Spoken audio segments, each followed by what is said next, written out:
叫林渊，玄霄宗的杂役弟子。今天是我这辈子最后一次站在坠星台上。这句话不是比喻。再过一炷香的时间，我就会死在这里。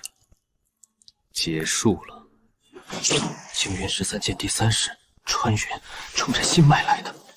这一剑我没有挡，也没有躲，因为死亡才是一切真正的开始。对战首席，这不是送死吗？谁会上？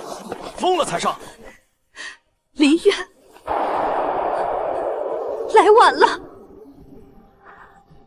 为什么不等等我？意识快散了，脑子里炸开了，像1万把刀同时捅进来。从今日起，此地名为玄霄宗，我亲手建的，我亲手毁的，而现在是第9世。杂役坊，潮湿的床板，灵根还在，修为全废，但我记得一切。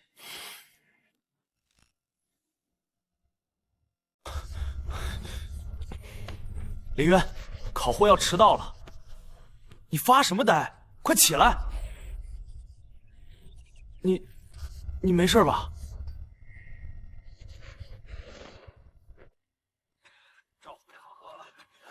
一把破剑，有什么好看的9道剑痕起笔处那个极细微的勾，和万年前第1世握剑时刻下的手势一模一样。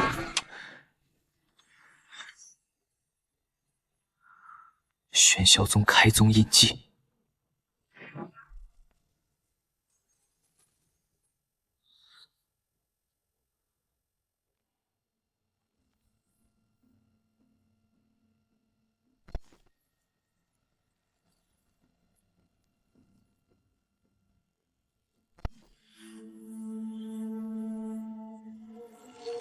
从今天起，你就是玄霄宗的护山灵兽。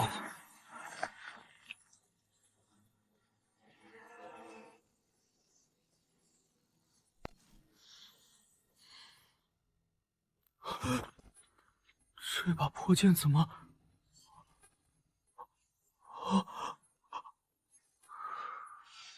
怎么在发光？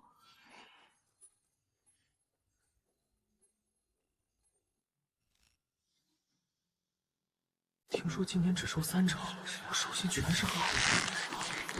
你说我会不会连杂灵根都不是？双系杂灵根，下等。下一个。这块石头测不出我要的答案。下一个，林渊。林渊在不在？不要耽误所有人时间。4系杂灵根，我昨天就听说了，这还来考什么？林渊在此。开始了。林渊4系杂灵根，最下等。4系，真的是4系。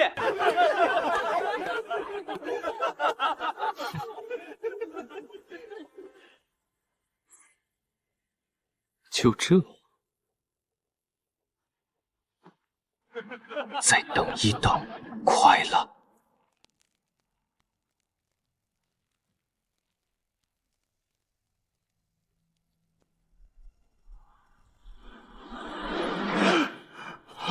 我的眼睛，金光，哪来的金光？这怎么可能？这石头测不出9转灵根，它不配。什么灵根？测试石头裂了，我从没见过测试。第2关是什么？回首席是论道，题目是何为剑道。哼，论道好，我倒要看看这次送死的人到底是什么来。第2关论道，下一批弟子入殿。下一批弟子入殿。祖师画像，人间瑞华上，乱野苍老。见者心见道者，心欲见，以见明心。后面是什么来着？心见道者，以道正心。也不知道有几是真正懂了自己在背什么的，能背就不错了。懂，能背太快了，卷首语背了整整10章，却从来没见过那8个字长什么样。下一个林渊，又是那个废灵根，这孩子才敢来论道，走路的样子不太对，怎么不对？剑道不在经书里。他不按教你的。哦，剑道不在经书里，那在林渊是吧？我记得你4系杂灵根和一颗比灵根更有趣的胆子。那你说剑道在哪儿？洗耳恭听，林师弟。在你挥剑时，敢不敢对着自己的心？这句话我好像在哪里见过，哪里记不起来了。绝不是这代弟子该知道的，绝不是。他胡说，剑典里根本没有这句话。那你怎么解释？你自己翻卷首，卷首是不是缺了一页？卷首那页在哪？看到这边也没有。他怎么知道卷首语？整个宗门只有宗主和首席知道，连我们都没见过原文。巴尔拉、军中组和首席，和前6个死在第7世的同门。都闭嘴！比生气更麻烦。上次宗门大比，他遇到那个金丹后期的对手之前，就是这个表情。有意思，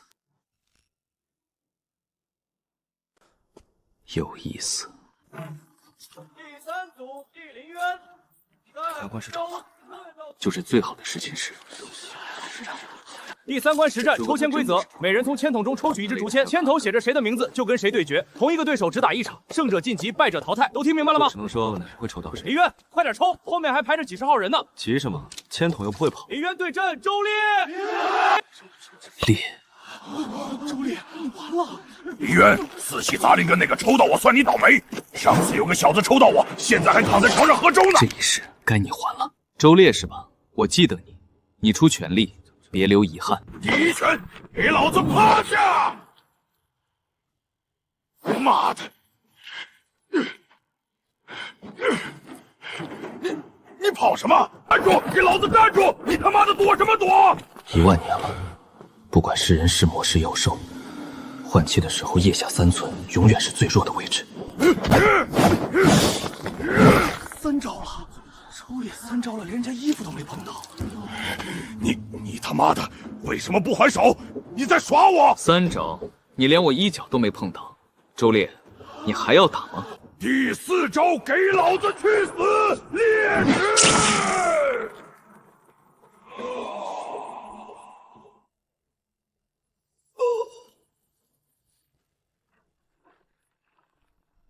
毙了！周烈是不是自己摔的？刚才那个寸剑不对，那不是一个练气息的杂役能打出来的力道。首席不就是赢了个烈吗？去查清楚这个林渊的底细。首席不就是赢了个烈吗？去查清楚这个林渊的底细。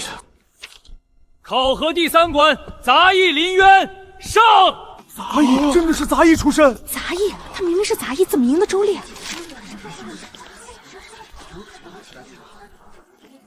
林渊，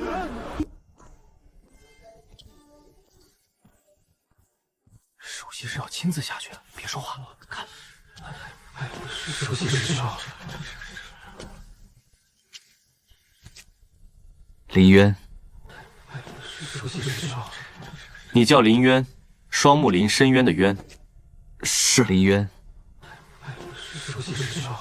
我会记住你的，林渊。好好修炼，下次宗门大比，我希望能看到你站在内门的擂台上。惊云13剑第3式穿云。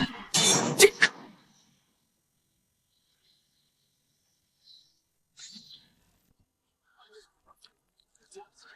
你看他还害羞了，被首席拍肩膀，换我也害羞。活着，然后等。云一峰，前世你杀我是因为魔尊残魂体内作祟，这一世我既要杀你，也要救你。等我把魔尊从你体内抽出来之后，再跟你慢慢算这笔账。查到了什么？上次让你查他的下小，只查到他是3年前从山下猎户村来的，父母双亡，没有师承。林渊。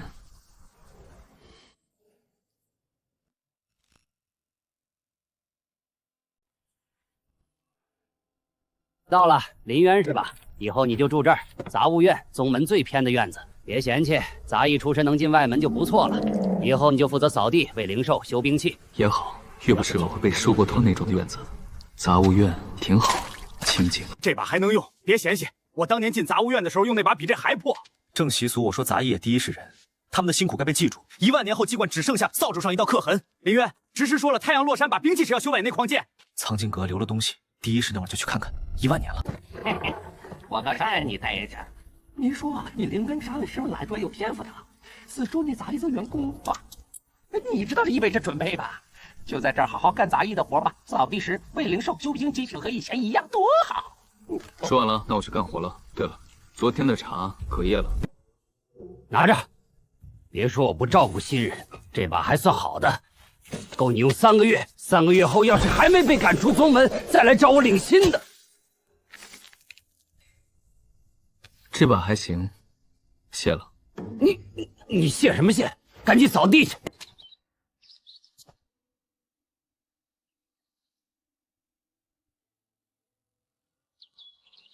行了，10000年后再见。你看，这就是那个打赢周烈的林渊，现在还不是在这扫地？小声点，别让他听见。听见又怎样？四系杂灵根，扫一辈子地吧。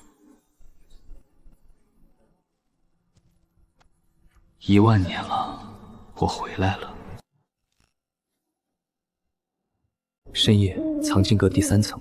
白天这里不让杂役进，但晚上的藏经阁没人管。7个半正子，这把骚货整，这把在我之前被7个人用过，每个人都没能在这里待满1年。我不会是第8个，在第7排靠石墙最底层，就是这儿，就是这儿。老子啃过，但应该没啃到木头底下的东西，颜色比周微浅。 因为闪充是后嵌进去的，第一是当年锯开地板时，木料还没花样变色了，茶就出来了，空的，底下有东西。10000年的灰比普通灰尘细得多，因为时间会把一切磨成粉末。教练已经完全熟，说明这10000年来没有人打开过这块灰。9年万一，西边那个沟是当年我用逆苍刻的，刻完后刀尖在剑柄上崩了一个小口，我还记得。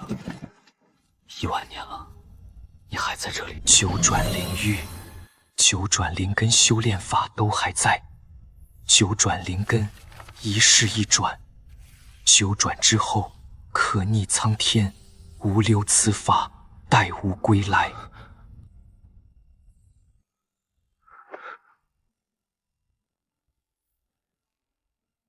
找到你了。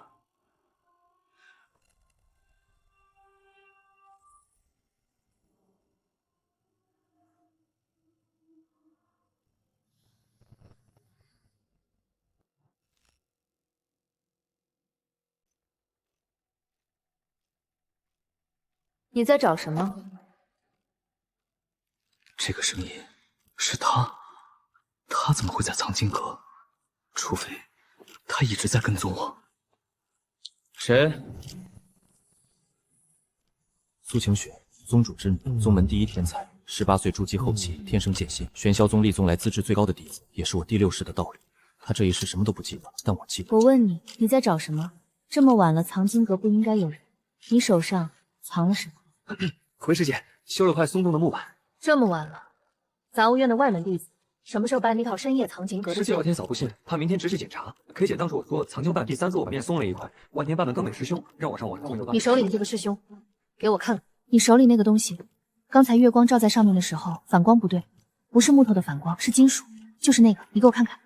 那道纹路起笔的勾和古籍里那张拓之上的一模一样。开宗祖师亲笔刻的玄霄宗徽记，不可能出现在一个外门弟子的铁盒上。 那个盒子上面的花纹，我在古籍里见过。古籍师姐说的是什么花纹？我开岁开始翻藏经阁的古籍目录，那道纹路、起笔的勾和古籍里那张拓片上的一模一样。开宗祖师亲笔刻的玄霄宗徽记，不可能出现在一个外门弟子的铁盒上。对不起，师姐，无可奉告。再见。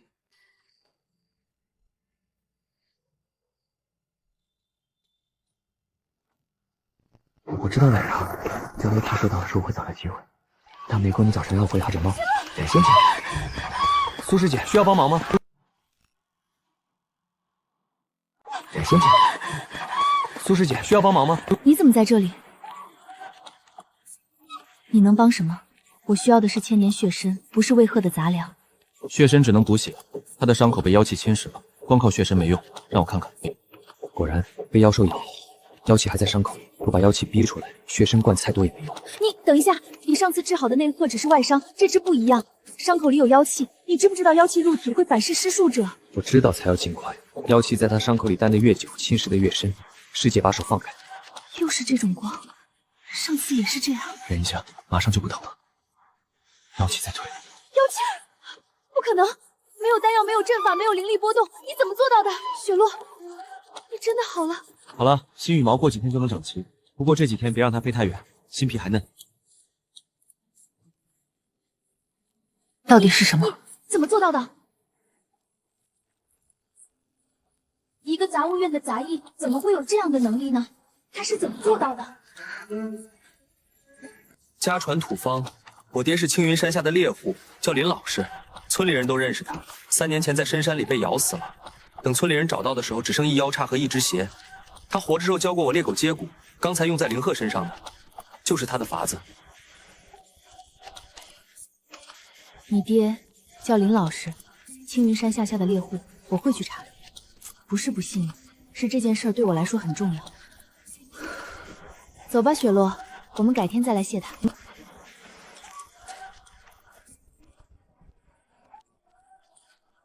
上次在藏经阁，我问你叫什么名字，你没有回答。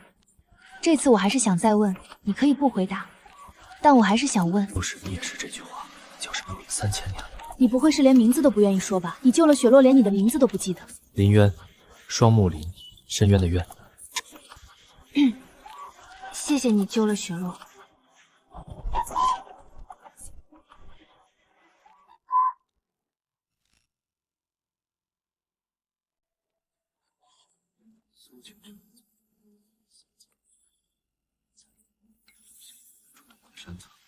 让自连操咒问苏清雪灵兽语，苏清雪问他的名字4次了。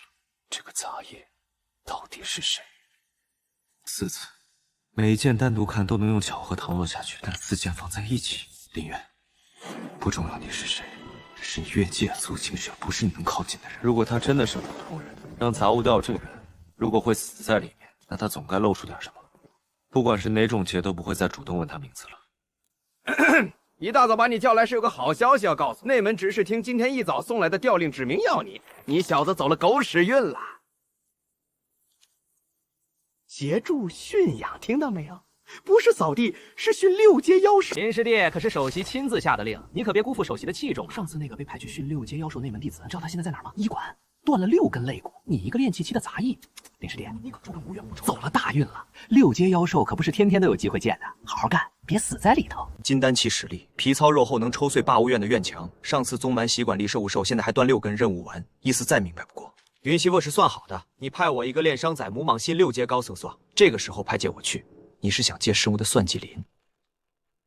怎么回事？什么6阶妖兽？谁派林渊去的？林渊，上次救的那个人，现在还躺在医馆里，断了6根肋骨。我去给他送过饭，他连粥都喝不了，只能用芦苇管吸。你以为才练气期，你去不是派人民谷的？你们林渊别去，我去求执事，你别去。上次那个人被抬出来的时候，我去看了你，良心只有你了。没事儿，赵虎，松手，一只6阶妖兽而已，我见过更大的。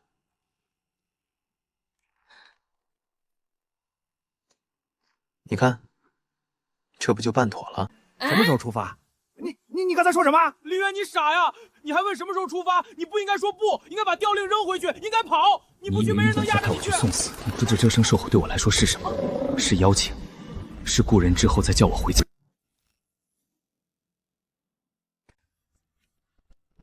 赤色岩壁面上布满了被妖兽鳞片刮出的深沟，每一条都从洞口向岩壁上方延伸。洞口上方不断渗出极细的暗红色烟雾，那是洞内赤瞳蟒呼吸时排出的毒载雾气。地面一片片暗黑色的琉璃状硬块，表面有波浪形的流淌纹，是岩石被反复加热融化后冷却形成的。整个地面没有任何活物，连蚂蚁都不敢靠近这片区域。我就在这儿，不进去，死也不进去。林师弟，首席说了，你必须进巢穴检查蟒蛋。反正我传到了，剩下的不过这条线踩过去就是死。他大概觉得我会跑。从今天起，你就是玄霄宗的护山灵兽，记住了，以后看到这个手印，就等于看到我。进去了，他真的进去了。那道剑痕是内门弟子的惊云剑气，只划破了鳞片表面，连血都没溅。这副鹿虎甲还是新鲜的，鹿角上的羽毛没被消化完，是王族血统，他不认识我。1万年前，你祖先刚从蛋里出来的时候，跟我说，以后看到这个手印就等于看到我。你没记住没关系，你的基因替你记住了。我是认出了符文阵上的灵气文字，他祖先的蛋壳刻着同样的字，这些字在金铜蟒里每一代出壳时看到出壳这些金色纹路，不恐认识这些脸，但不记得我这些字。认出来了，好久坑别咬我，我帮你看看你的蛋。疯子，别紧张，我只是来看看你的蛋。你刚产完崽，身体虚，我不会伤害你。你闻闻，我身上有没有杀气？时候，赤铜蟒千翼族还指山里的小蛇群。这个手诀不是功法，不是术法，凡持此印者，即为份无族之友。你的祖先认识这个手印1万年了，灵气还在，不用怕。他想起来了，不是大脑想起来的，是基因。记住这个手印的血脉。赤铜蟒迁份灵气的时候，赤太一族还持苍梧山里他的小蛇群。你们这一族就是玄啸宗护山灵兽。就是这意外头，1万年后又外灵石图的身子上也会有巨头万年1万年，灵气没有断过。凡持此印者，即为无族之友，是你祖先终于带领的孩子。6个字，现在传到你这里。你头顶3片逆鳞上的金色边纹，就是1万年前我亲手烙印去的灵气印记。他的瞳孔完全展开了。对，就这样，别怕，我不会伤害你，也不会伤害你的蛋。他的爆率不是被压下去的，是自己消失的。他把头低下的低头，是主动把最脆弱的位置放在我手心里。1万年前的灵气还在。好久不见，1万年了，你们这一族还守在这里，辛苦了。行了行了，别蹭了，你比你祖先会撒娇。你的蛋3枚，每一枚的蛋壳上都有灵气符文，等它们出壳的时候，它们头顶也会裂开和你一样的金色边纹，这道灵气会继续传下去。这不可能！是6阶妖兽，金丹期实力，连弟子都有。他捏可能会蹭一个杂役诀是什么？九转守灵诀，开派祖亲创的灵芝修前就失传了。我在古籍上见过这道符文片，不可能！赤铜蟒是6阶妖兽，金丹期实力，他连内可能会蹭一个杂役都守。他捏的那个手结是什么？九转御灵诀，开派祖师亲创的灵气之术。整个修仙界见这道符文阵，没人会骗了。我就是他，一魔怎么可能会？啊！去，把宗门所有的古籍所遗都调出来。不要丑转御灵诀为什么会出在一个炼气期给我搬来，在我离开宗门1步前。如果他是开中祖珠，现在才出现，那他为什么学换1万前的术法的？林渊，你当时怎么是什么人？3枚蛋，每一枚蛋壳上都有金色纹路。1万年了，这道契约还在。3枚蛋都很好。3枚蛋，每一枚都带着灵气的烙印，他没有挽留。赤铜蟒一族从来不挽留。我亲眼看到的，他就站在东的蟒，血盆大口张得比门板还宽，然后他手一抬，蟒就不动了，跟小狗一样蹭他的手。我用我这双眼睛看的。别说马六了，还说什么？6阶妖兽金丹期，上次那张盼派了3个筑古期后期的去协助驯养，一个杂役炼气期，怎么做到的？不是修为，是别的东西。他用的不是我们见过的任何功法。这凋零之尸墓上给我剪成蟒子，不是的人活着放回来，现在这个去天透气王，你觉得首席会怎么想？要是臣服魏婴不会放过了，是我不会放过了。上一世才是派我遇见了，2笔账慢慢算。首席，要不我让人去查查他到底用的什么术法？去查。塔一方考所有立法案例跟赃检测报告和他入宗之前的礼仪。青云山下的猎户村派人去查，3天之内我要知道他到底是什么人。如果他不是人，我也要知道他是什么东西。谁在那里？出来！小兄弟，这么晚了，一个人走夜路。第7世入魔时，我缠绕的也是这个魔气。7个魔印在苍梧尊一世火魂旧身上，他身上会有魔气，他不是魔尊余逆。这个小兄弟，今天在赤铜蟒洞巢穴，你用了营气之术。3年前玄霄宗不期修前就被人们中毒，整个炼气的杂物弟子是怎么学会的？正日找个校尉邮这手诀，你是从哪里知道的？小兄弟，区炼气期，却能使出1万年前的御灵诀，你到底是什么人？我认得这个手印，因为1万年他亲手把我的主人封进了苍云，你手印的字是一模一样。你是他的转世，还是亲传弟子？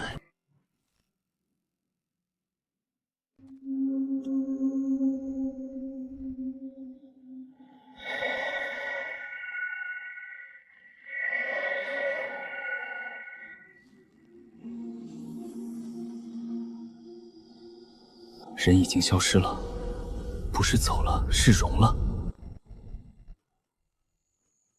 刚才那一番装傻，每一个字，每一个表情，都是在刀尖上跳舞。他只要动手，我连他一招都接不住。但他没动手，不是信了我，是不敢确认。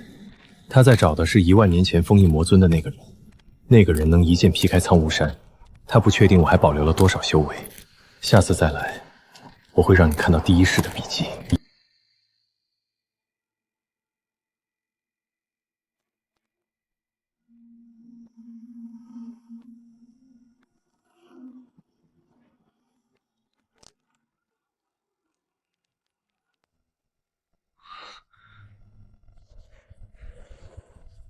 和他掌心那道魔印一模一样。七转魔印，魔尊残魂之追踪封印，凡持此印者，皆为魔尊余孽。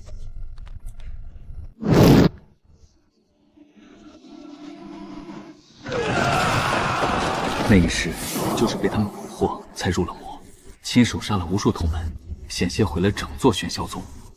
这一世绝不能再走老路。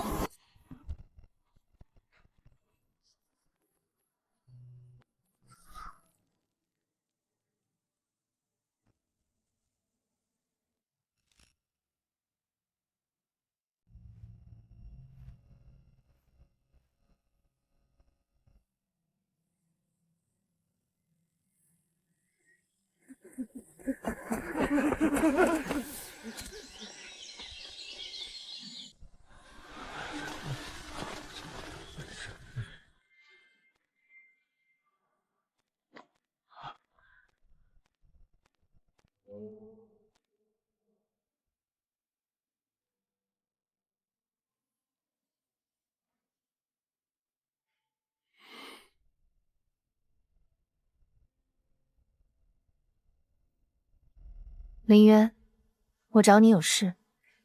3天后，我要去苍玉山深处采集千年雪莲，需要熟悉信地的向导。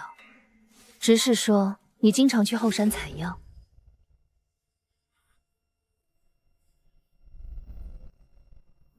林渊，我们一起去吧。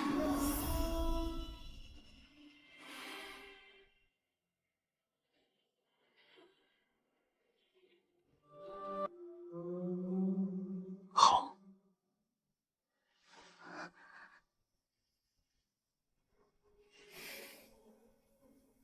你就不问问为什么选你？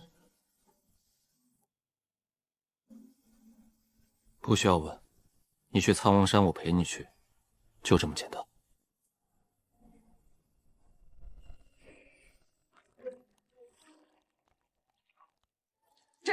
这怎么可能？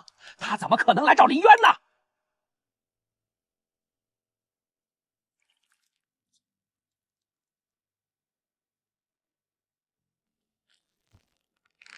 他从来没邀请过我同行，一次都没有。5年了，他宁可一个人去，也不找我。但他找了他，一个杂役。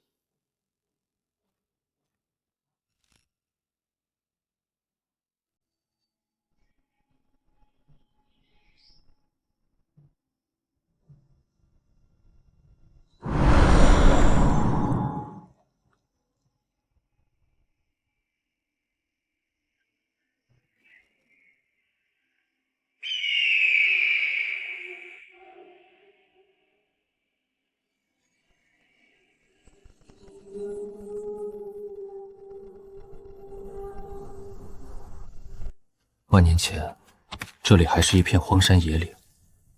我一剑劈开山脊，引来天地灵气，才有了今日的洞天福地。如今故地重游，一草一木都让我恍惚。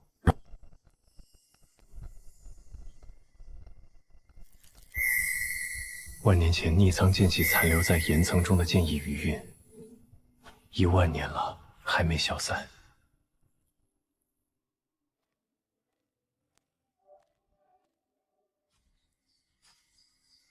怎么了？你从进山开始就一直在捡石头，这里的石头有什么特别的吗？没什么，只是觉得这些石头有点眼熟。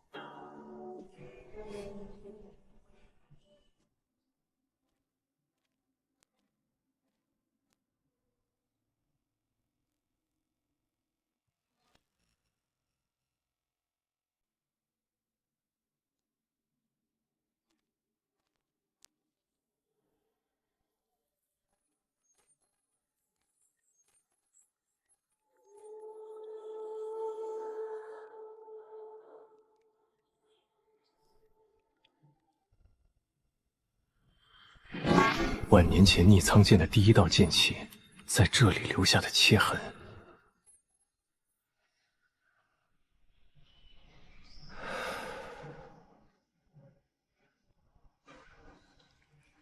林渊，你知道1000年前那场正魔大战吗？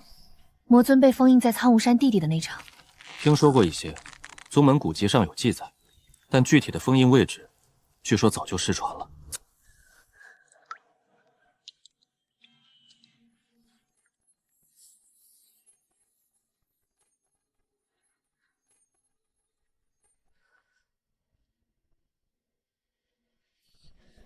我总觉得这里有什么在呼唤我，每次进山都好像听到一个声音，不是耳朵听到的那种，是更深的地方，像是有人在这里等了我很久很久。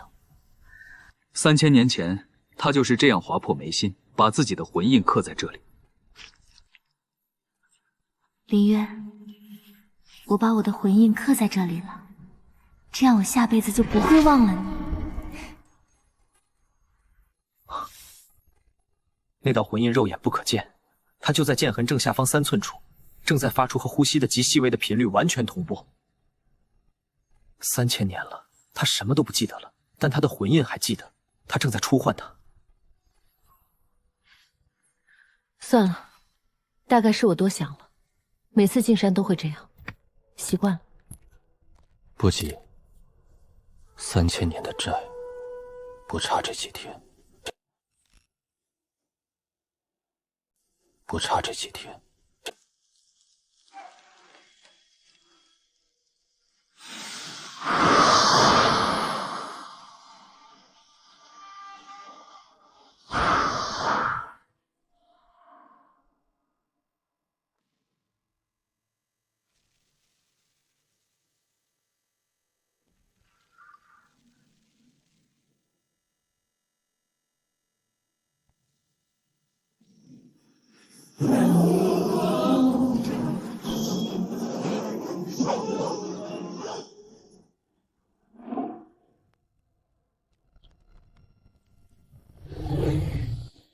皮太厚，剑砍不进去。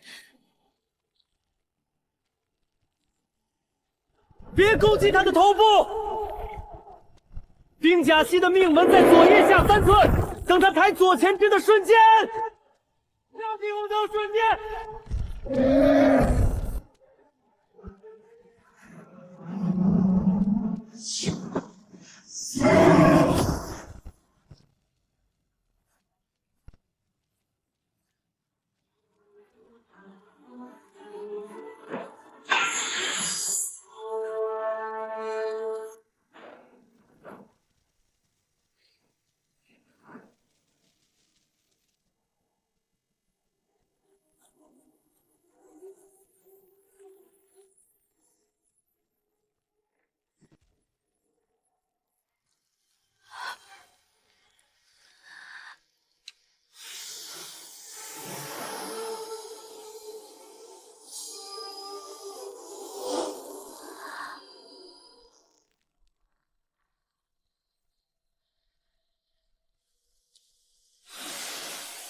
你怎么知道冰甲系的命门在左腋下3寸？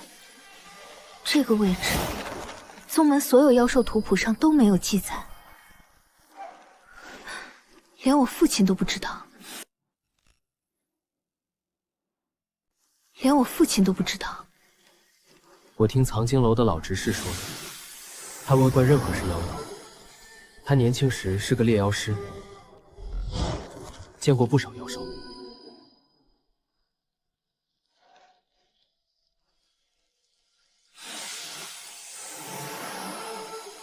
林渊，你到底是什么人？一个杂物弟子。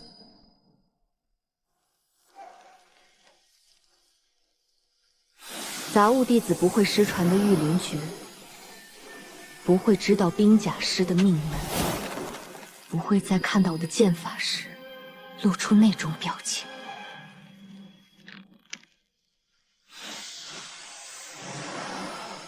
什么表情？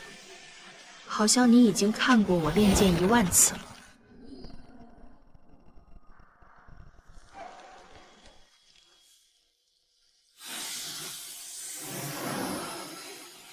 不是10000次，是60轮回，3000的相伴，至少现在不能。我的沉默本身都是答案，不是默认，而是我知道答案，但我现在不能告诉你。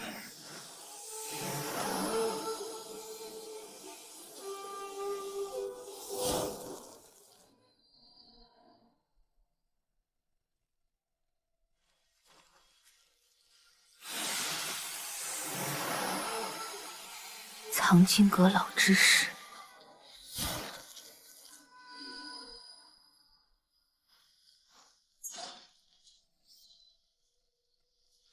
好，我回去查。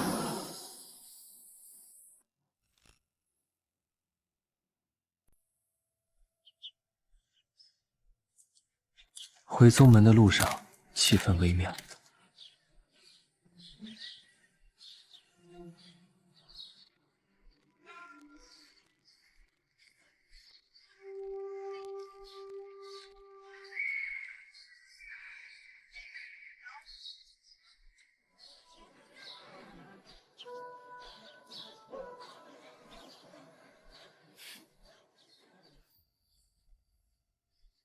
每次收回目光时，眉头都会紧微几下的拧一下。那块碎片显然还是不对。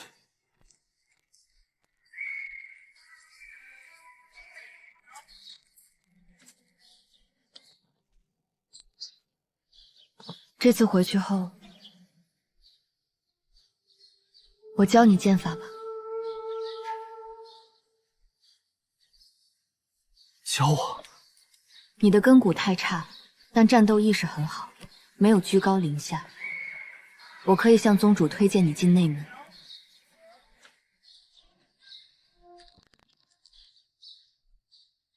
为什么帮我？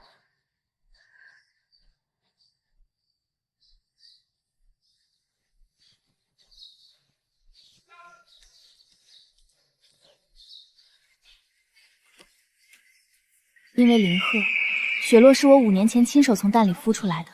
你是第一个主动帮我的人，第一个不问原因、不问我身份、不问我为什么半夜出现在灵兽园，只是蹲下来把手放在他伤口上的人。在宗门里，这样的人不多。好。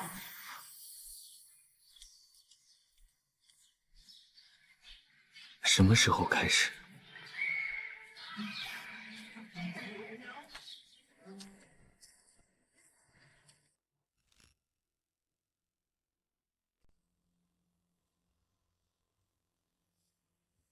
喧嚣宗宗主苏天恒，化神期大能，执掌宗门300年。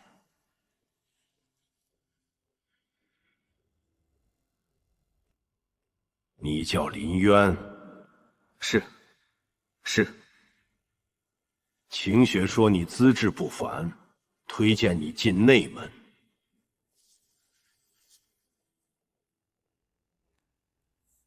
化神期的神识从我身上扫过。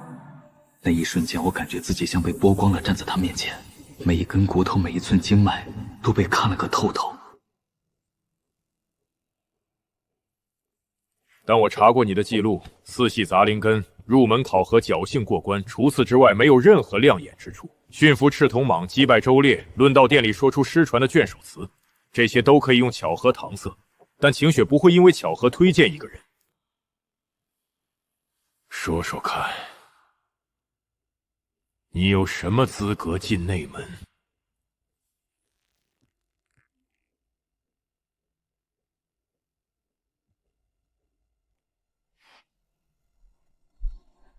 宗主，灵根不代表一切。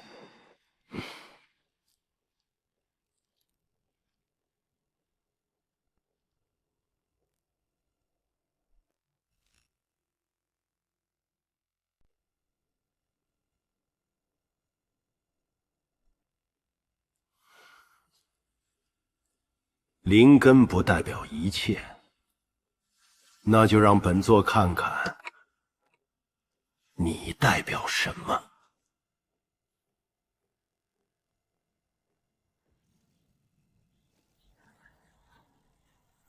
化神期修士的灵压试探，普通炼气期弟子会当场跪倒，膝盖砸在地砖上，连头都抬不起来。90轮回淬炼出的意志，岂是区区灵压能压垮的？第一世我曾站在修仙界的巅峰，第7世我曾入魔杀穿整个苍梧山，化神期的灵压我见过也扛过。3息、5息、10息，苏天恒脸上的笑意已消失了。他从主位上缓缓站起来，那双阅尽300年沧桑的眼睛里，第一次出现了认真。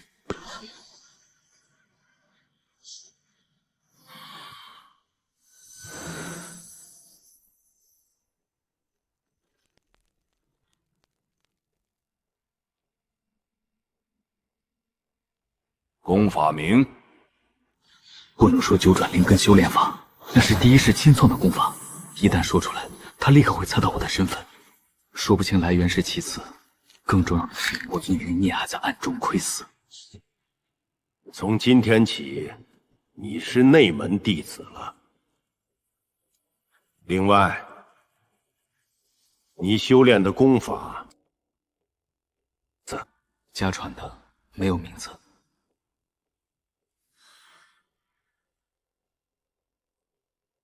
去吧，内门的一切，晴雪会告诉你。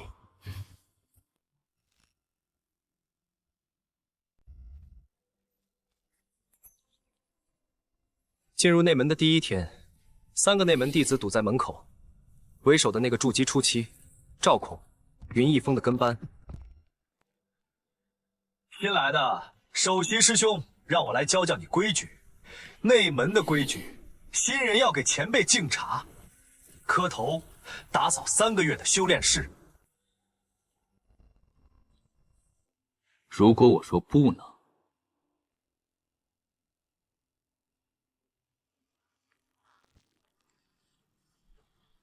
那就打到你服。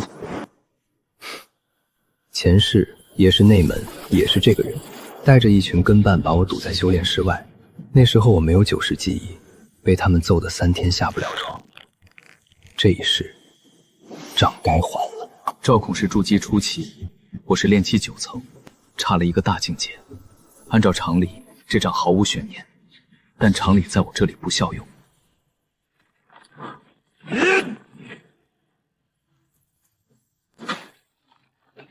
跟对付周烈士一模一样，但更快，更精准。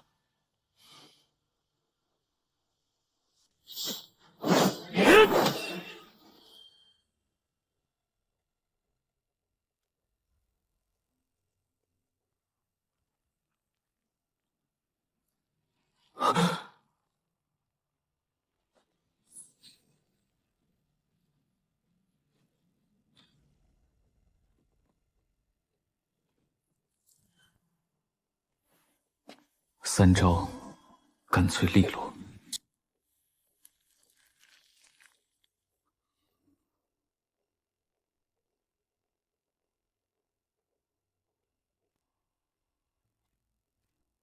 磕头，打扫3个月，你自己留着吧。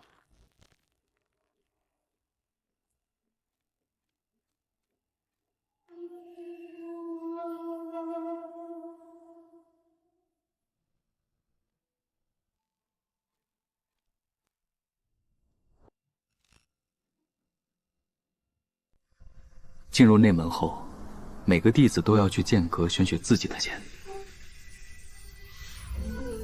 苏清雪陪我来的。剑阁共有7层，越往上，剑的品质越高。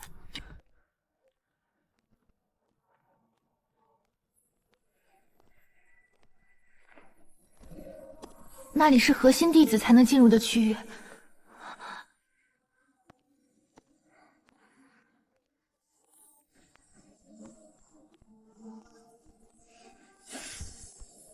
剑阁的禁制对我毫无反应，像是认出了什么。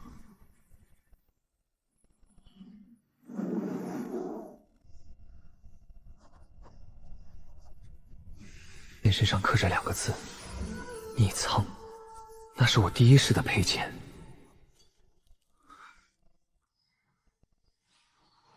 我没有回答，只是伸出手握住了剑柄。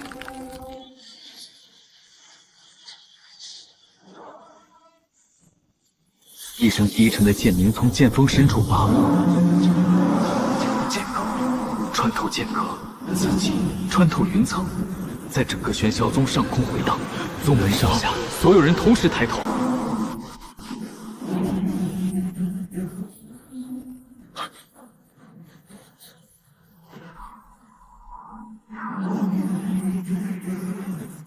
你苍认主了。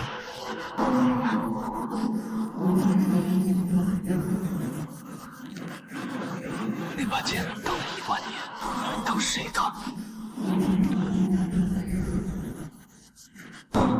剑身最后一次震颤，发出一声清越悠长的剑鸣，如龙吟出行。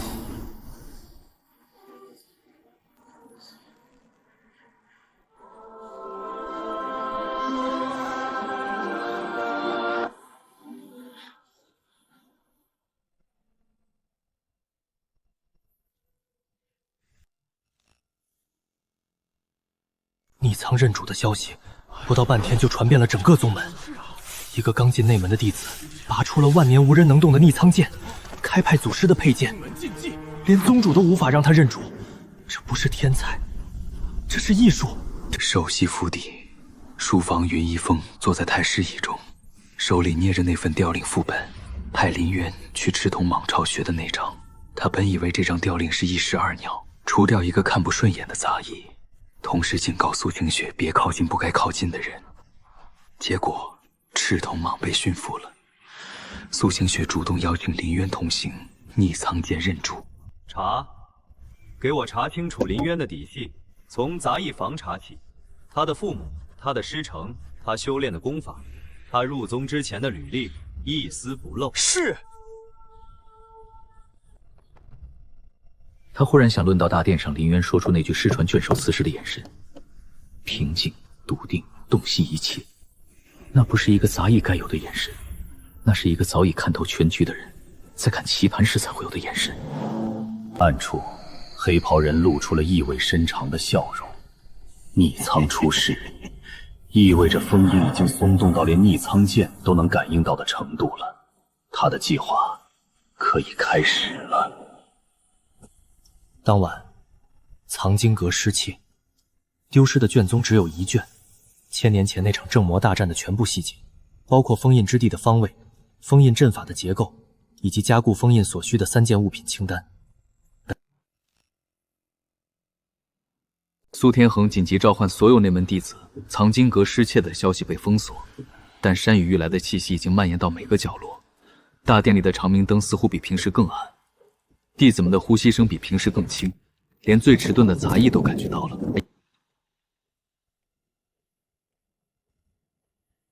你拔出了逆苍，这意味着有些事情你有资格知道了。石壁上刻满了古老的字迹，第一式挥剑劈开苍蓬山的金色剑气，封印魔尊式的7层封印阵，以及那场惊天动地的正魔大战。壁画中央，一个白衣身影持剑而立。九苍，万年前，开派祖师以一己之力封印了魔尊。那场大战中，祖师也力竭而亡。那把剑就是逆苍，而那道封印需要每隔1000年加固一次，距离下一次加固只剩3个月。我盯着壁画上那个持剑的身影，心脏狂跳。那是我自己。壁画上的我手持逆苍，白衣如雪，脚下是7层应印阵的阵眼。每一道封印的纹路都刻得精准无误，因为我当年亲手画下这些壁画时，把每一道阵法的细节都刻进了石壁深处，为了留给后世的自己。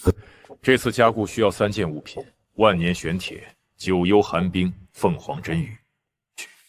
带着逆苍去，只有祖师的信物能突破封印外纹的禁制。另外2件呢？万年玄铁在宗门宝库，小城凤凰真羽没人拿到过。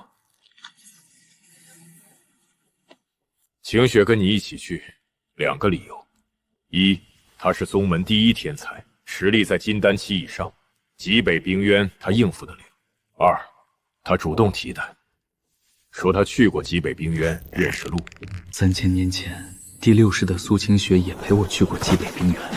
那次踩的不是九幽寒冰，是万年雪莲。下次再来，我认了。3000年后，他真的还记得路。什么时候出发？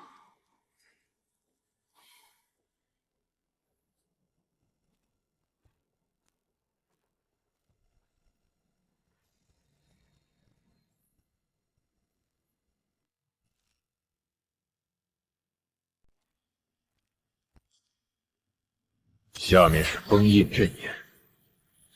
300年来，只有历任宗主能踏入这里，你是第一个例外，因为匿藏在你手里。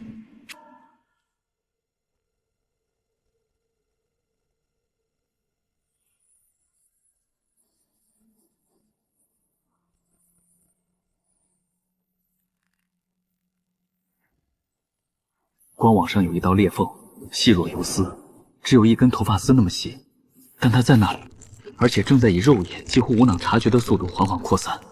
3个月前还没有这道裂缝，有人在从外部破坏封印。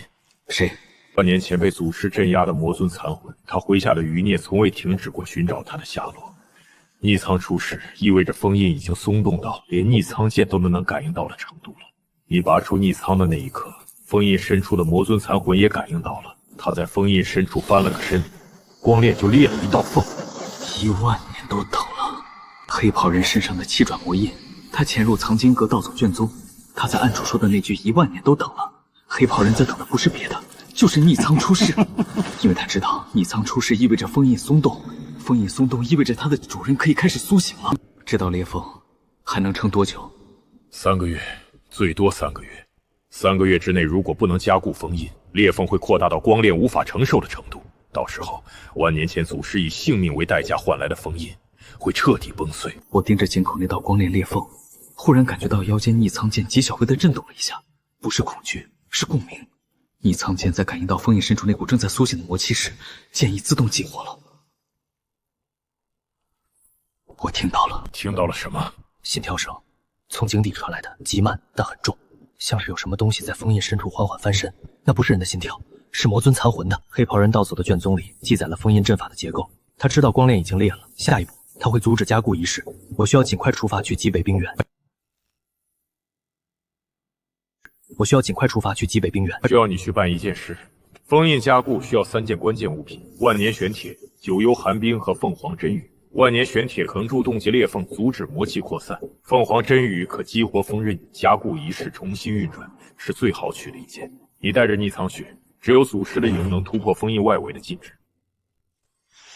因为你拔出了逆苍，那把剑是祖师的信物。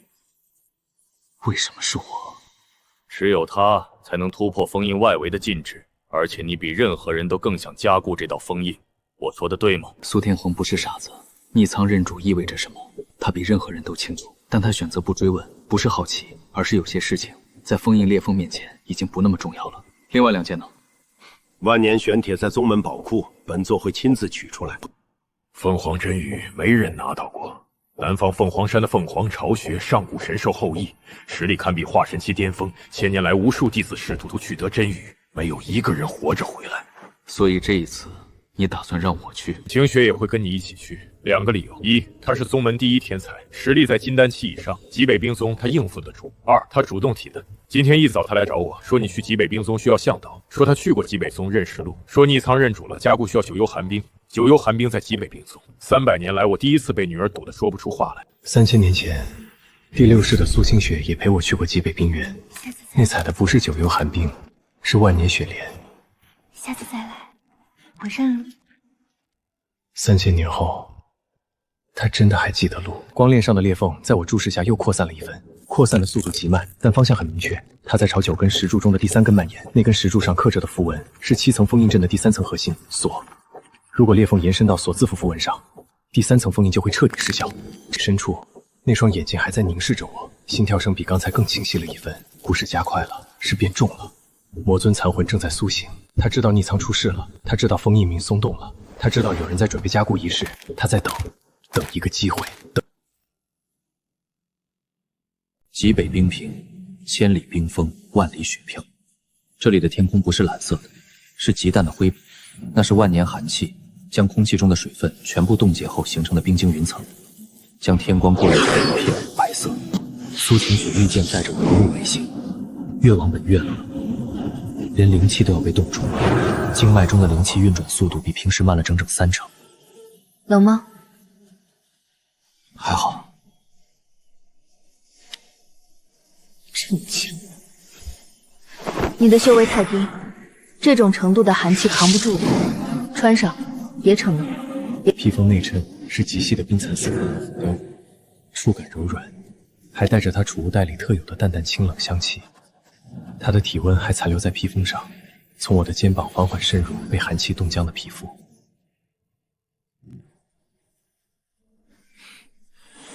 你修为太低，扛不住的，穿上。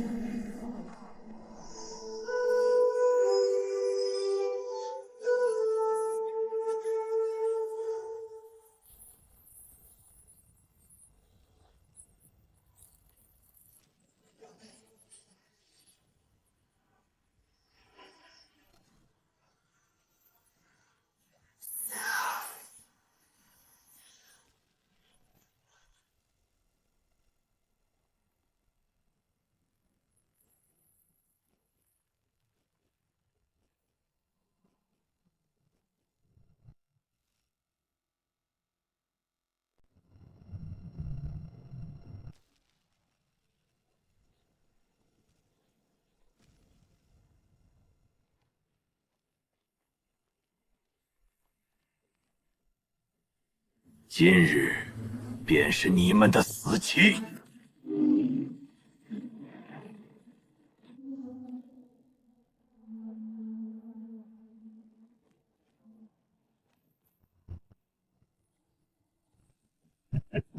又见面了，林渊。我说过，10000年都等了，不在乎多等几天。现在几天过去了，我来拿逆苍剑，交出逆苍。我可以让你们死得痛快点。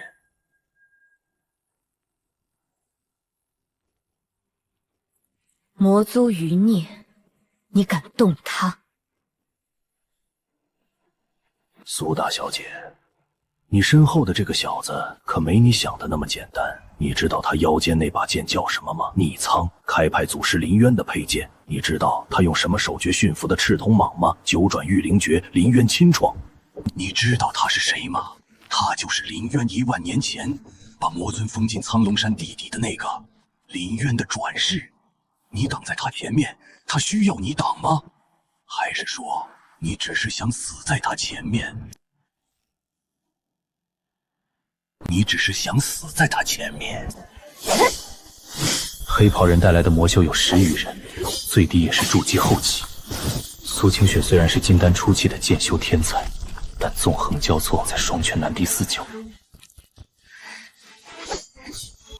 渊，你先走！这不是战意，是压抑到极致的情绪。我没有走，我单手结印，以逆苍剑尖在冰面上划出一道道金色符线，那是我第5师创造的阵术，9天伏魔阵，专门克制魔气。6个拳头大的金色光球，每一个光球对应一个伏魔符文，符文在光球内部缓缓旋转，如6颗微型金色太阳。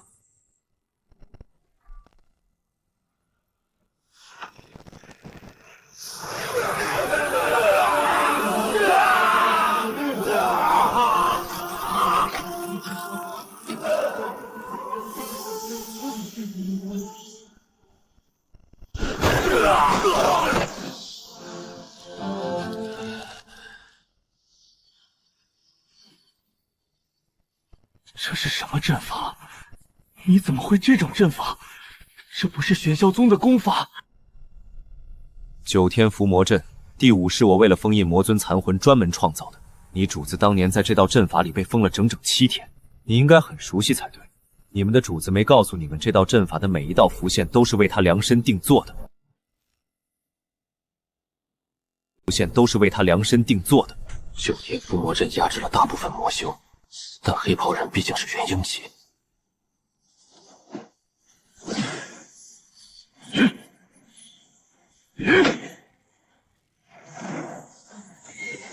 他出现在我身后，右掌裹挟着浓郁的黑色魔气一拍下，那一掌速度极快，我避无可避，让他来不及转身。元婴气修士的威压让他动弹不得，能感到魔气的疾航从背后袭来。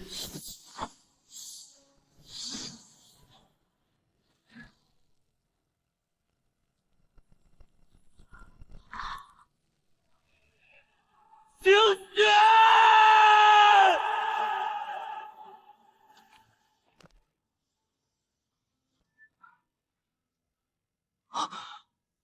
白衣后背紧紧组成手掌形状的黑色印记，印记边缘正在以肉眼可见的速度向外扩散。跑，快跑！他是元婴气，你打不过，跑！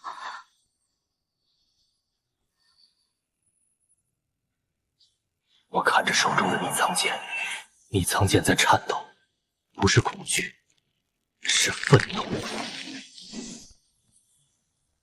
不跑了，10000年了，我跑够了。我跑够了。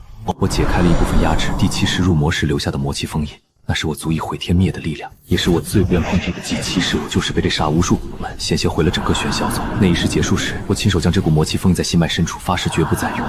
但此刻，为了他，值得。魔气与灵气在我体内交错转动，眼眸中泛起血色。修为所练气血从一路暴涨，筑基、金丹、元婴，直到元婴巅峰才堪堪挺住，不能再往上冲。再往上，第7式的封印就会彻底崩碎，我会重蹈那一世的覆辙。黑袍人后退了一步，他感觉到那股魔气不是普通的魔气，那是化神期巅峰的入魔者封印了10000年沉淀下来的魔气精华，比他的魔气更纯、更浓、更深，就像陈年烈酒与刚酿新酒的区别。第7式，那个入魔的林渊，你没死！滚！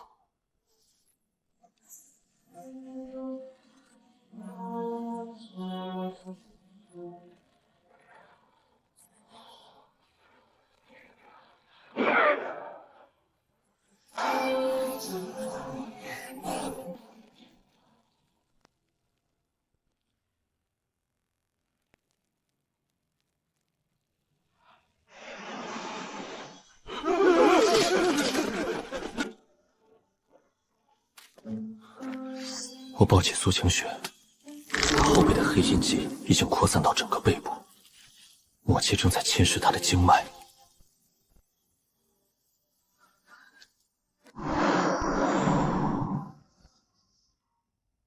别怕，我不会让你死，就像3000年前你不会让我死一样。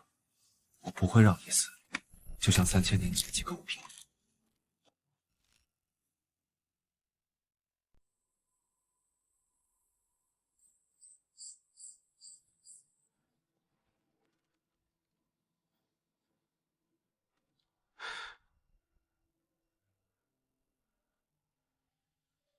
苏清雪躺在简陋的木床上，脸色苍白，眉间萦绕着一缕黑气。魔气入，如果不及时清除，轻则修为大损，重则灵根被毁。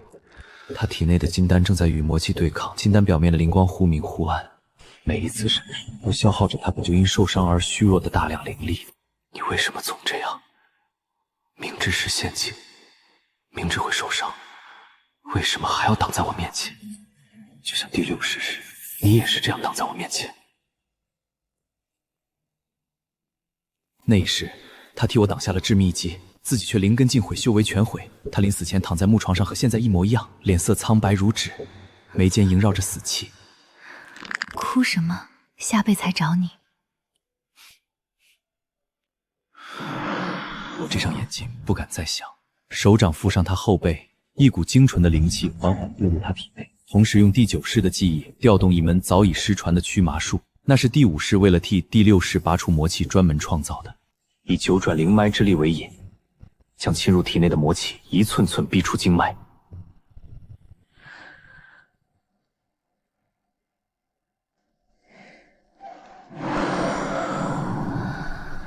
窗外，极光横贯天际，绿紫交织的光带在冰原夜空中缓缓流淌。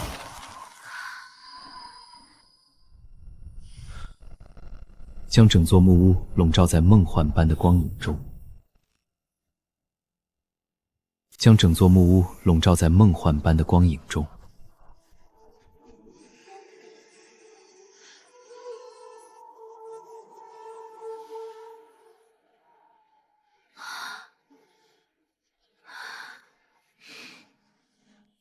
林渊，我在，别动，你伤还没好。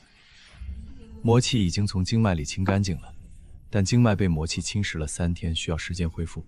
你躺着，这汤是用冰原上的血参加灵鹤肉炖的，对经脉恢复有好处。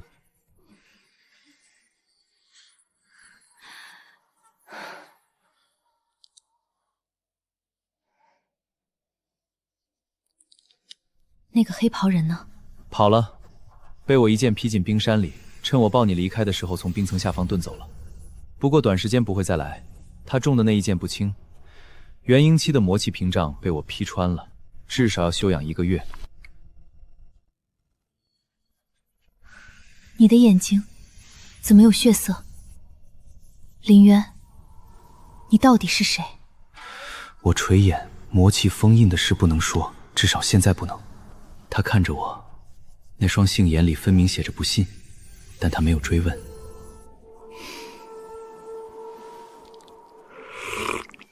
你不说没关系，等你想说的时候，我在这里。被我的阵法逼退的9天伏魔专门克制魔气，他突破阵法的时候消耗了大量魔气，我趁他虚弱一剑劈过去，刚好破了他的屏障。至于血色，大概是这几天没睡好。你昏迷了3天，我守了3天，眼睛有点红很正常。我没有回答他的问题，有些真相现在还不是说出来的时候。黑袍人还在暗处，魔尊残魂正在苏醒，封印裂缝正在扩大。现在告诉他我就是第一世的转世，就是把所有危险都引他身上。这就是九幽寒冰，万年寒气凝结成的冰系灵物，坚硬程度超越金浆石，是加固封印时冻结裂缝、阻止魔气扩散的关键物品。逆苍界间触碰到九幽寒冰的瞬间，冰清内部那些缓缓流动的地光光带忽然加速。他们在赶到逆苍剑时被短暂激活了。九幽寒冰和逆苍剑都是万年前的东西，他们彼此认识。收入愈合后，整个冰窟的温度骤降了1分，失去了九幽寒冰万年寒气支撑的冰窟开始缓缓坍塌。不管你是谁，我都站你这边，但你不能再把我挡在身后。我的命是我自己的，下次遇到黑袍人，一起打。我张了张嘴，一时不知道该说什么。3000年前第6世他也说过同样的话，那一次我答应了，然后他替我挡了致命一击，灵根尽毁。不是不畏死，而是怕被他轻看。好，一起打。九幽寒冰赶到后，苏清雪御剑载着我回宗门，我们彼此沉默。回到宗门时，山门大开，护山大阵残破不堪，阵眼处的灵石全部碎裂，灵气全失。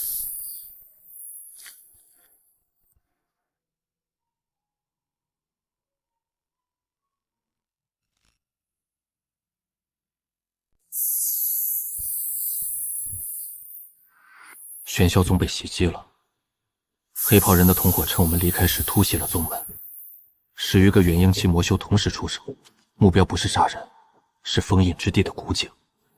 他们想趁加固仪式还没开始，直接破坏光链。苏天恒带人奋力抵抗，他以化神期的修为硬扛3个元婴期魔修的围攻，护山大阵在他灵压笼罩下勉强撑了1炷香。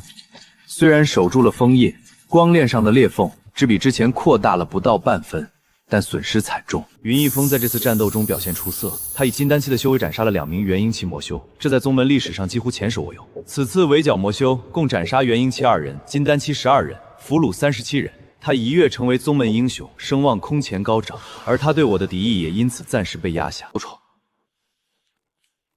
单翻眼里翻诵的极序复杂，但此刻都被更深沉的克制压了着。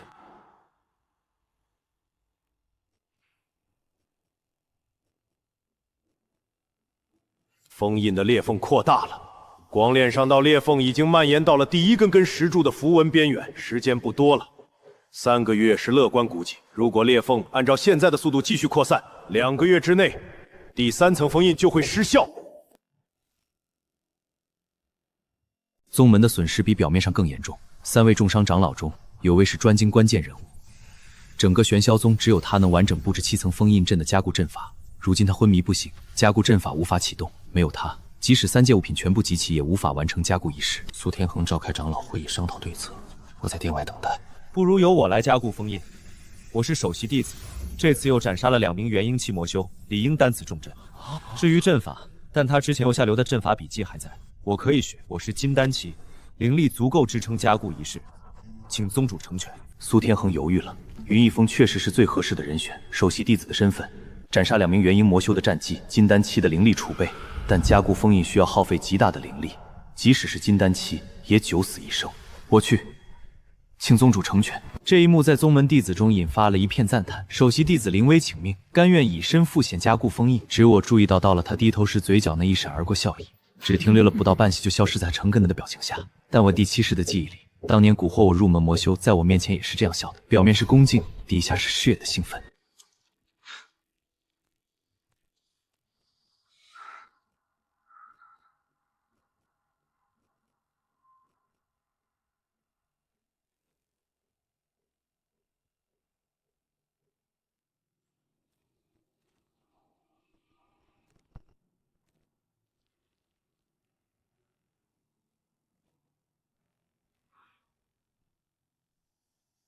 少主，事情办得如何？云逸风的声音比平时低沉，但是自属于他的暗念系在声套运转产生的特殊共鸣。这种共鸣只有练魔功超过100年的才能发出，绝不是一个金丹期的年轻狠手的弟子。毅力被林渊取回，加上我们手中从宗门宝库中盗出万年年玄铁和将近到手的凤凰真羽，3件很快就会凑齐。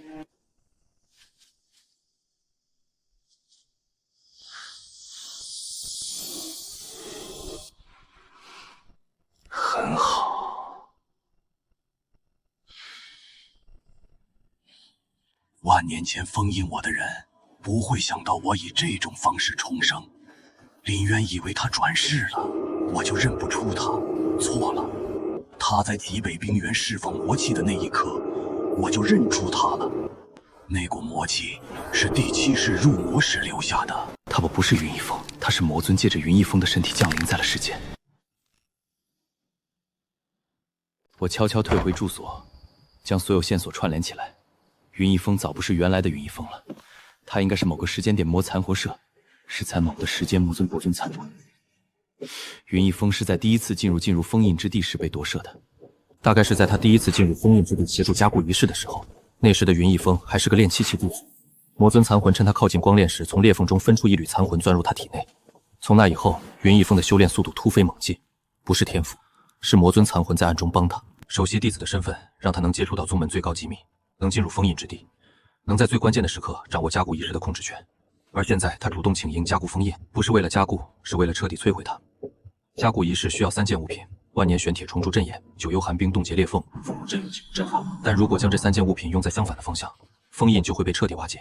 黑袍人盗走卷宗，就是为了确认这3件物品的用法。我需要将真相告诉苏天皇，但没有证据，没有人会相信首席弟子被魔尊夺闯。云逸风现在是宗门英雄，他斩杀2名元婴魔修的功绩还在大殿前的功绩碑上刻着新添的2行字。我说他谁会信？阵法下方是第1世潦草的注解，此阵可短暂逼戳射者内因之中提藏信意，一剑间刺入此被夺舍眉心3寸处。切记，必须揪转见证之力，看到夺舍者的灵面目，实吸收灵魂归者眉心，此阵失效。必须在云逸风之前才聊到凤凰真羽。失效，必须在云逸风之前才聊到凤凰真羽。凤凰真羽在南方凤凰山的凤凰巢蹙，那是上古神兽后裔，实力堪比化神期修士。千年无数弟子取得真羽，即便是苏天恒亲自前往，也未必能全身而脱。但我没有别的选择，必须在云逸风之前拿到凤凰真羽，必须在他毁掉封印之前让所有人看到。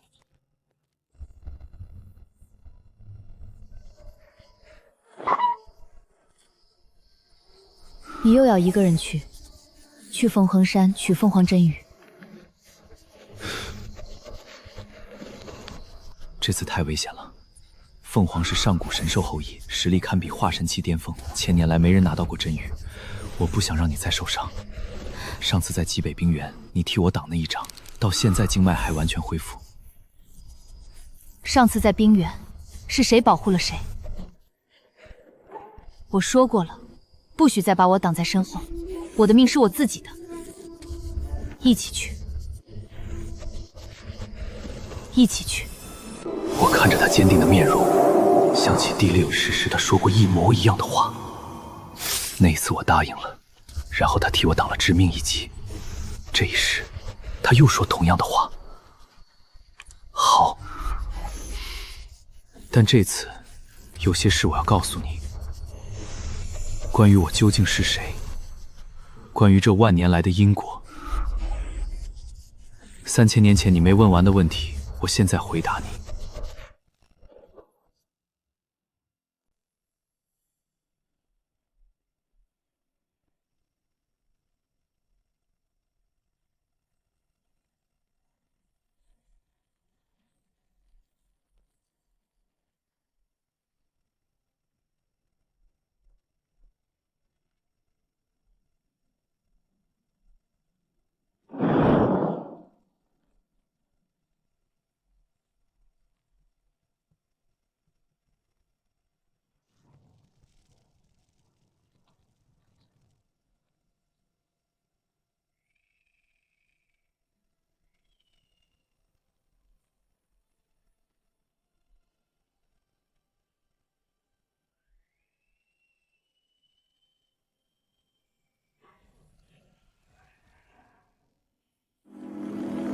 凡人为何擅闯无知巢穴？1000年以来，无数修士踏入此地，无一人活着离开。你们2个是来寻死的吗？万年前我来取第一片真羽时，也是这样跪下的。晚辈林渊为凤凰真羽而来，非为私欲，非为修为，是为加固一道封印。万年前被封印在苍梧山地底的魔尊残魂正在苏醒，加固封印需要凤凰真羽，恳请前辈赐予。景长生，他记得10000年了，他还记着那个名字。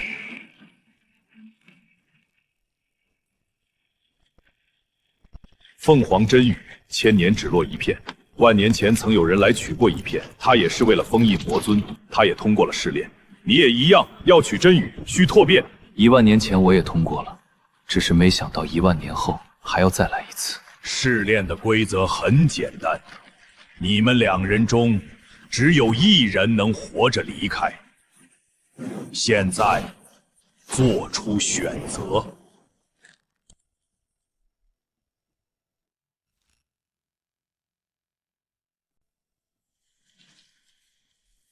只有1人能活着离开，仿佛周遭的炼狱与他无关。我留下。我知道他会生气，但我没有别的选择。不行，你在说谎。你留下来不是为了做守巢者，你是打算强行抢夺真羽再杀出去。我认识你这么久，你每次说我留下，都是在准备一个人扛。他看穿我了，6辈子了，每次都被他看穿。6世的记忆他没有，但6世的了解刻在他骨头里。换我来，我留下。他需要凤凰真羽去做更重要的事，他不可困让人，他不能被困在这里1000年。3000年前你说下辈子还找你，你找到了。现在你说我留下，你当我是谁？你当这6世轮回是什么？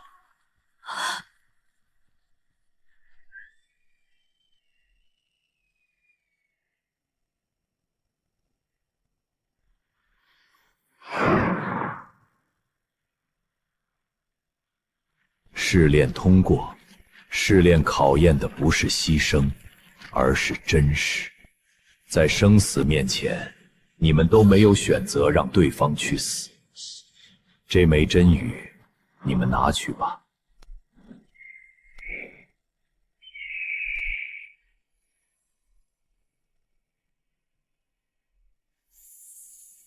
和1万年前那一片一样，温暖的让人以为一切都会好起来。少年人，你身上有岁月的痕迹，万年轮回来到这里，实属不易。去做你该做的事吧。他看出来了，1万年前我来的时候，他还是个雏鸟，现在他已经看尽万年风雨了。而我的9世轮回，在他眼里，不过是弹指一挥间。我和苏晴雪带着凤凰真羽赶回宗门，御剑飞行了1天1夜。我把1万年的事都告诉他了，从第1世劈开苍梧山，到第7世入母，到第9世站在他面前。难怪。难怪什么？难怪你在藏经阁里抱着那个铁盒时，眼神像是在看一个等了1万年的故人。他什么不知道，但他什么都看出来了。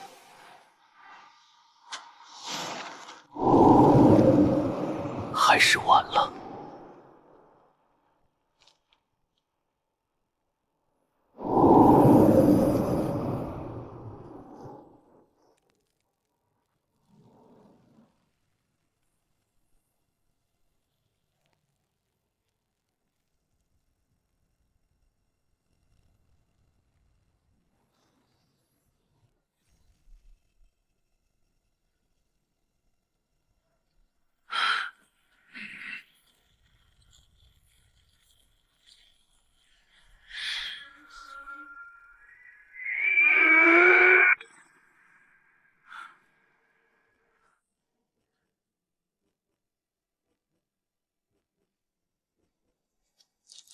夺舍被强行中断的迹象，他不是魔尊，他是真正的云逸风。你还有意识？夺舍不是完全控制，他只是把我当容器，但我一直能感觉到他在利用我的身体做那些事。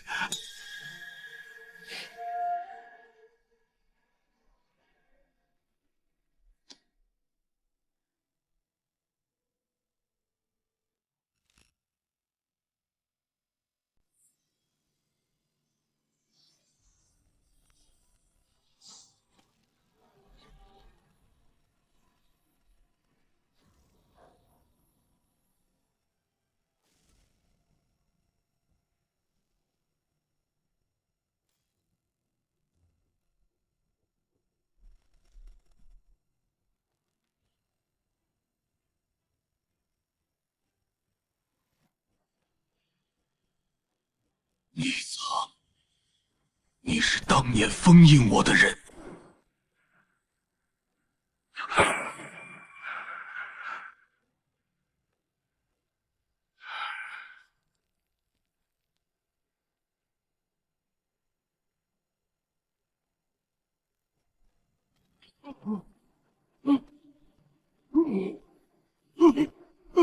我只剩7速。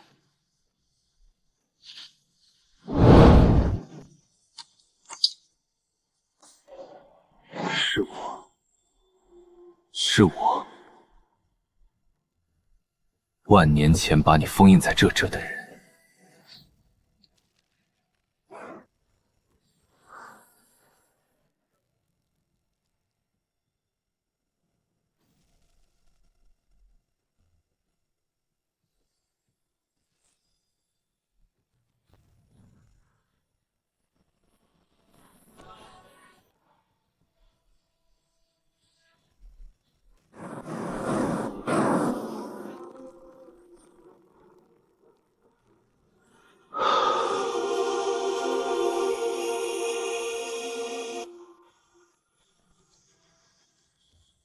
每一次输，都在侵蚀我的神智。第7世的际遇人格在脑海中宙斯。封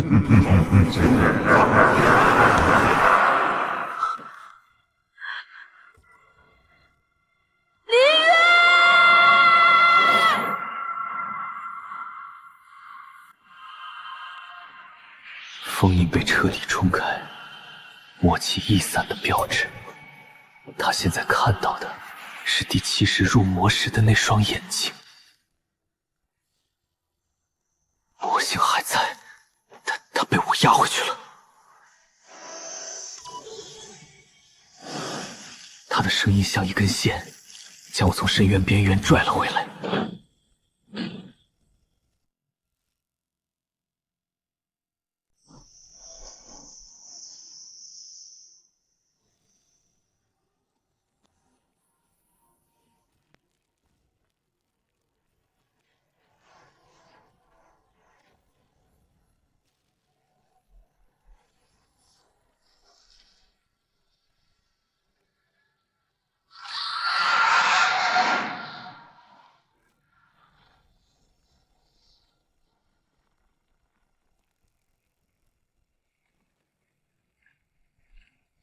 万年前的大战重现人间，连山体深处的古老符文都还记得那一战。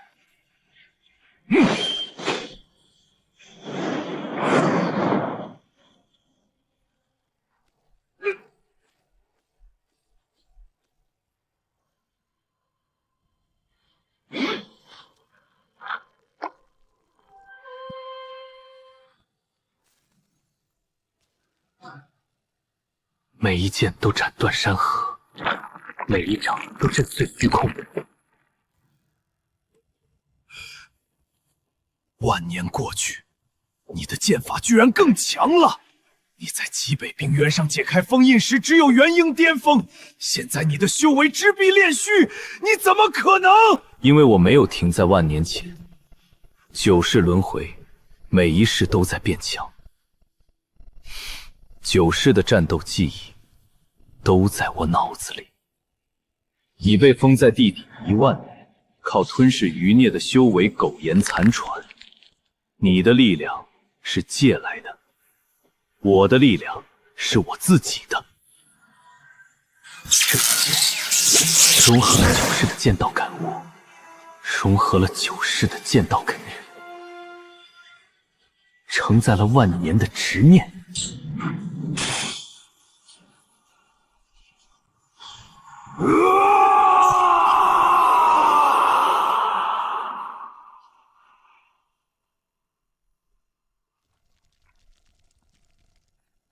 他还没死，魔尊的残魂化作无数缕极细的暗紫魔气，散入了大地深处。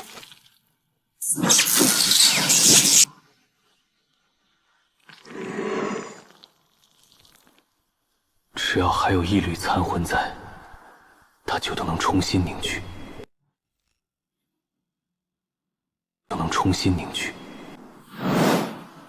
要彻底消灭它，需要一件东西。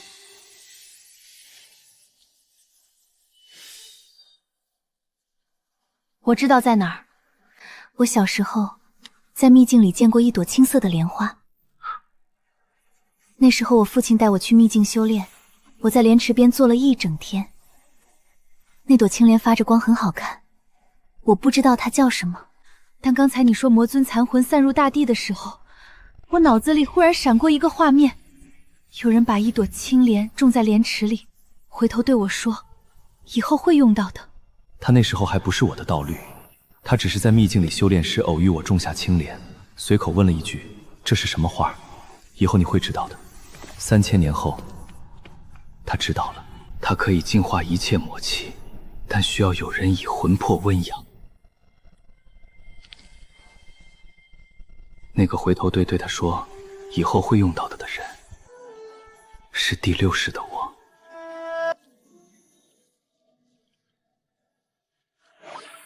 秘境深处，青莲依然盛开着，喧嚣宗宗门时开台着，3000千年天地灵气滋养出的净世之光。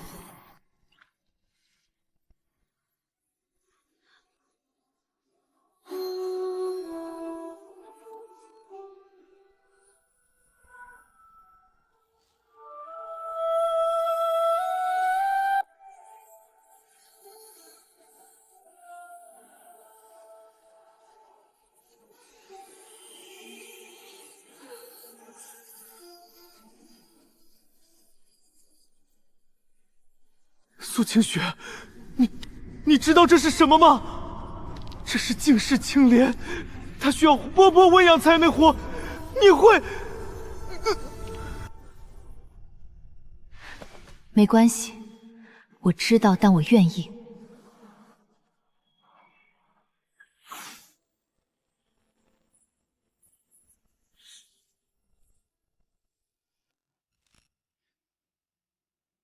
知道。那你知道渡灵意味着什么吗？你的魂魄会受损，可能会昏迷很久，可能永远醒不过来。我知道。那你而他的脸色越来越苍白。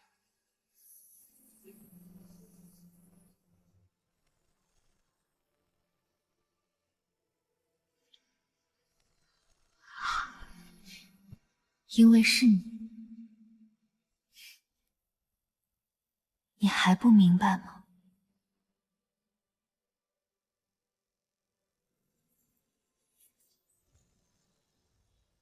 封印在稳固，心脉深处那些被冲开的裂缝正在缓缓愈合。答应我，活下来。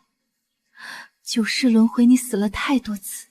这一次活下来，不是为了天道，不是为了宗门，是为了我。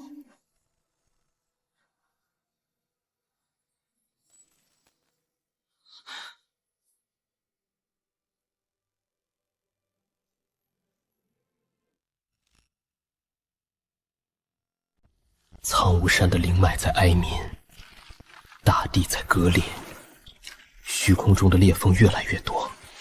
魔尊虽死，他留下的烂摊子还需要收拾。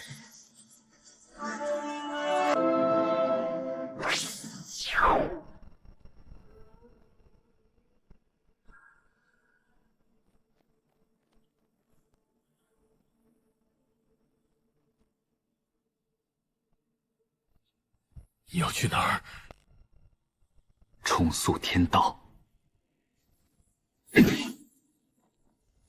需要一个人的全部修为。现在该还了。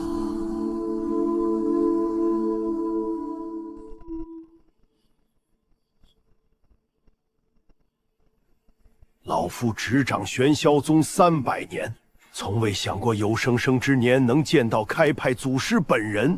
祖师，请受弟子一拜。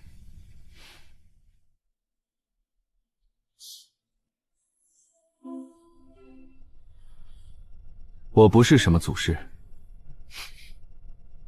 我叫林渊。起来。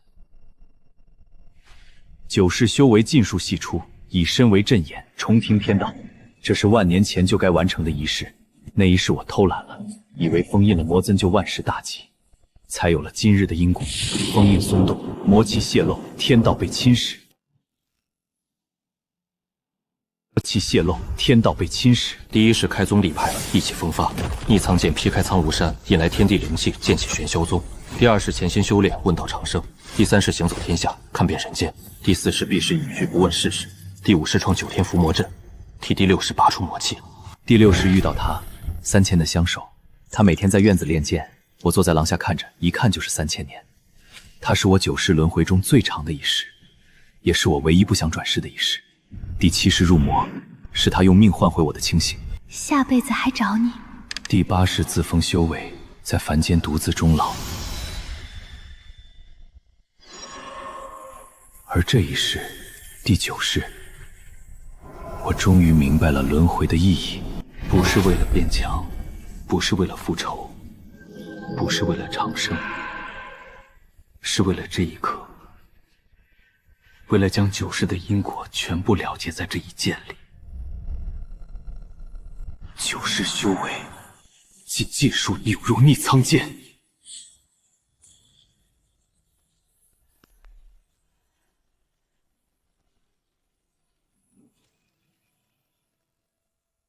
天空中撕裂的裂缝开始愈合，大地不再震颤，灵脉重新流转，被魔气侵蚀了太久的苍梧山，终于开始恢复生机。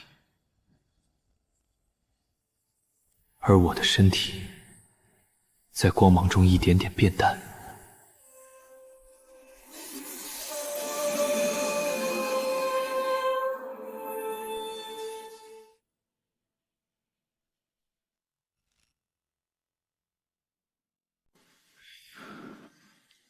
不知道过了多久，意识从混沌中醒来，我发现自己躺在一个陌生的小镇里。新鲜的白菜3文钱1斤。窗外是喧嚣的早市，卖菜的大婶在吆喝，隔壁的小孩在哭闹，远处铁匠铺传来打铁声，阳光照在脸上，暖洋洋的。我想坐起来，却发现身体沉重的不像话，灵力消失了，灵根没有了，旧时的修为，记忆中的万千功法，全部空白。我抬起手，那只手粗糙了许多，常年握剑的宝剑已经褪去，只剩下凡人的掌纹。我成了凡人，一个真正的、彻底的凡人。我抬起手，那只手粗糙了许多，常年握剑的宝剑已经褪去，只剩下凡人的掌纹。现在我只是一个摆摊卖字的凡人，挺好。我在小镇上开了一家小书铺，卖些杂书画本，替人写信，偶尔画几幅字画挂在墙上。画来画去都是同一幅字，玄霄剑典的总纲。9时过去了，那些字我还是记得。直到有一天，阳光正好的午后，书铺的门被推开了。门外的阳光太刺眼，我只看到一个纤细的身影，是他的声音。我放下手中的笔，看着他。他走进来，环顾四周，目光最后落在我面前刚写好的那幅字上。他的眼眶更红了。